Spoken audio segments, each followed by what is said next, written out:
मैं फिर रमजान के अंदर जुमातुल मुबारक का रोजा रखूंगा।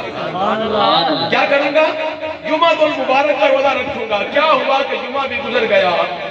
फिर क्या कहा, अब 27वीं का रोजा भी रखूंगा, 27वीं के अंदर सलातुल तस्बीह भी पढ़ूंगा, सलातुल तस्बीह के अंदर रात को अल्लाह की इबादत भी करूंगा 27वीं रात। हुआ क्या कि इस दुनिया के अंदर कद अफलाहा मन तज़क्का, अपने नफ्स को काबू में न पा सका। अल्लाह ने शैतान को बांध लिया, मगर शैतान के जो जरासीम थे उन्होंने इबादत से फिर गाफिल रखा। ये हुई ना बात कि वह इन तउद्दू निअमतल्लाहि ला तुहसूहा। अगर मैं आप में से किसी को कहूं कि तूने कुरान नहीं पढ़ा, आप क्या कहेंगे? पीर का हया न होता मैं कह देता तूने कब पढ़ा। मैं कह दूं कि तूने रोजा नहीं रखा तो तू कहेगा तू आलिम है इसलिए कह रहा है। मैं तुझे क्यों कहूं कि तूने रोजा नहीं रखा? मालूम हुआ कि कुरान की मोहब्बत भी अल्लाह की मोहब्बत, रोजे की मोहब्बत भी अल्लाह की मोहब्बत, और आपकी औलाद की मोहब्बत भी अल्लाह की मोहब्बत, आपकी माँ की नेमत वो भी अल्लाह की नेमत, आपके बाप की नेमत वो भी अल्लाह की नेमत। ये फैसला आपने करना है कि आपकी कुरान से कितनी मोहब्बत है। क्या बात है। मैं किसी को नहीं कहना चाहता कि आप कुरान से मोहब्बत नहीं करते। आपको खुद फैसला करना है कि अल्लाह ने कुरान पढ़ने के लिए रमजान का वो महीना रखा, अल्लाह ने 2 नाम रख के भेजे। कितने नाम? 2 नाम। कौन से? एक नाम तो अल्लाह ने रख के भेजा, वमा मुहम्मदुन इल्ला रसूल। क्या? अल्लाह ने अपने महबूब का नाम खुद रखा मोहम्मद।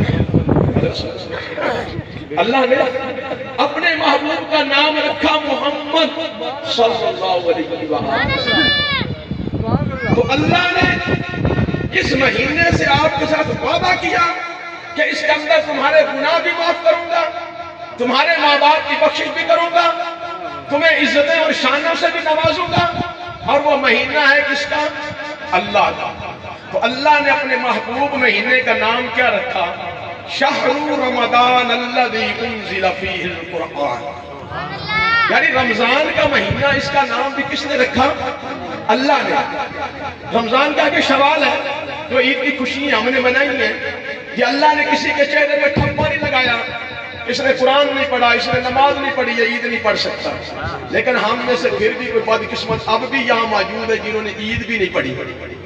यहाँ पूरे पाकिस्तान की बात नहीं करना चाहता, यहाँ इस पिंडाल के अंदर वो खुद फैसला करे कि मैं कितना बदकिस्मत हूं कि मैंने ईद भी नहीं पढ़ी।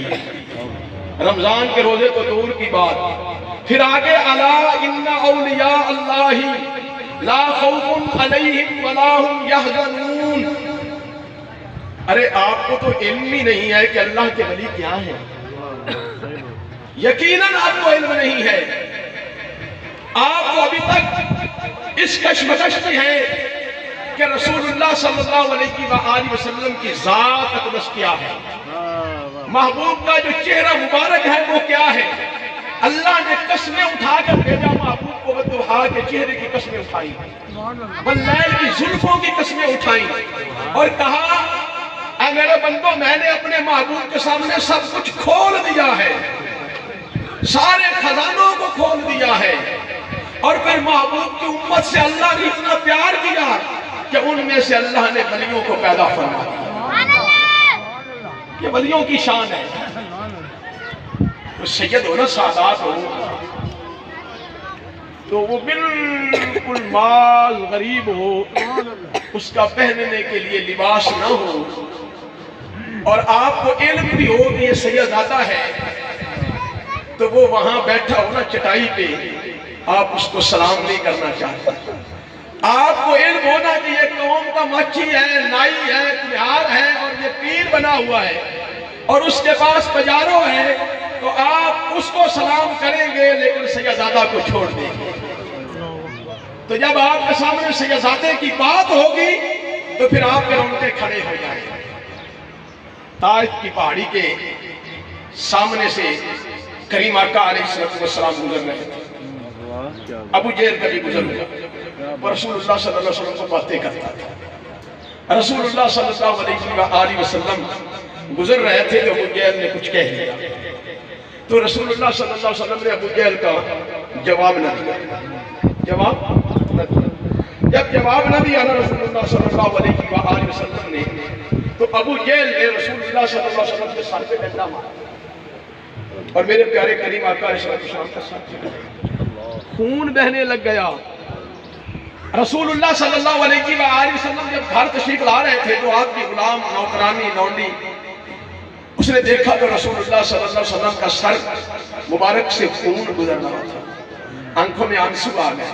इधर आपके चचा हजरत अमीर हमजा रज़ी अल्लाह ताला अन्हु, उस वक्त वो मुसलमान नहीं थे, उस वक्त सिर्फ अमीर हमजा थे, उस वक्त सिर्फ अमीर हमजा थे, चचा हुजूर के थे, ना रज़ी अल्लाह ताला थे, ना आला शान वाले थे, ना आला मकाम वाले थे, कुछ नहीं था, सिर्फ अमीर हमजा थे।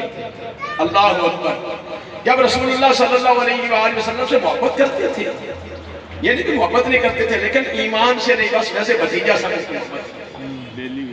तो रसूलुल्लाह सल्लल्लाहु अलैहि वसल्लम जब घर आए ना, तो घर आपकी पटरियां की जा रही थी, तो अमीर हमजा आए तो उनके हाथ में शिकार था, शिकार था। तो आपने देखा तो गुलाम ने अमीर हमजा की तरफ देखा तो आंखों में आंसू थे। कहा क्या हुआ? कहा अबू जहल ने रसूलुल्लाह सल्लल्लाहु अलैहि वसल्लम को मारा है। अल्लाह अकबर। तो अमीर हमजा ने कहा क्यों मारा है? कहा बस। अमीर हमजा ने अपना शिकार फेंक दिया वहीं, अपने हाथ के अंदर डंडा लिया, दरख्त से बल्कि डंडा तोड़ा, हदीस पाक में आता है, डंडा तोड़ा, तोड़ के सीधे आप हरम शरीफ में तशरीफ ले गए। हरम शरीफ में अबू जहल वहां तशरीफ, वहां वो बदकिस्मत बैठा हुआ था, बदबख्त वहां बैठा हुआ था। जब रसूलुल्लाह सल्लल्लाहु अलैहि वसल्लम के चचा हज़रत अमीर हमजा पहुंचे ना, तो अबू जहल से कहा तूने मोहम्मद को मारा है, रसूलुल्लाह सल्लल्लाहु अलैहि वसल्लम को मारा है, क्या तुझे इस चीज का इल्म था कि इसके वालिद हज़रत अब्दुल्लाह फौत हो चुके हैं, इसके दादा अबू अब्दुल मुत्तलिब फौत हो गए, इसका दादा भी नहीं है, इसका बाप भी नहीं है, तूने रसूलुल्लाह को इसलिए मारा है? अल्लाहु अकबर। तो अमीर हमजा जब ये बात की ना, तो आपने उसी वक्त अबू जहल के सर के अंदर 2 डंडे मारे, 4 डंडे मारे। तो जो अमीर हमजा के उस वक्त दोस्त थे ना, जैसे आज के नफंगे बच्चे होते हैं, माँ बाप के नाफरमान जो होते हैं, वो जहाँ बैठे हो ना अपने साथियों के अंदर, तो बाप जाकर उनको समझाने की नसीहत की बात कर देना, तो उनके दोस्त भी कहते हैं अगर तेरा बाप ना होता तो हम इनको थप्पड़ मारने वाले थे। तो बेटा बदकिस्मत क्या कहता है, यार मेरा बाप था, चलो दफा करो। उसको गैरत नहीं आती कि वो बाप के पीछे आ जाएगा और अपने दिल और जहन को साफ कर दे। जब अबू जहल ने डंडे मारे तो अबू जहल के जो साथी थे उन्होंने हज़रत अमीर हमजा को पकड़ने की कोशिश की, मारने की कोशिश की। कहा खबरदार अमीर हमजा को हाथ ना लगाना, ये शेर है, ये जोशीला है, अभी कलमा नहीं पड़ा था, इसको ना हाथ लगाना। अबू जहल नहीं कहने लगा अगर तुमने हाथ लगाया तो यहाँ बहुत खून खराबा हो जाएगा। अमीर हमजा रुकने वाला नहीं। इस बात का सारा मफहूम जो आपको समझाना चाहता हूँ वो मेरा बात इसमें खत्म हो गया। इस मफहूम को अगर समझेंगे, लंबा चौड़ा खिताब वो नहीं, इस मफहूम को समझा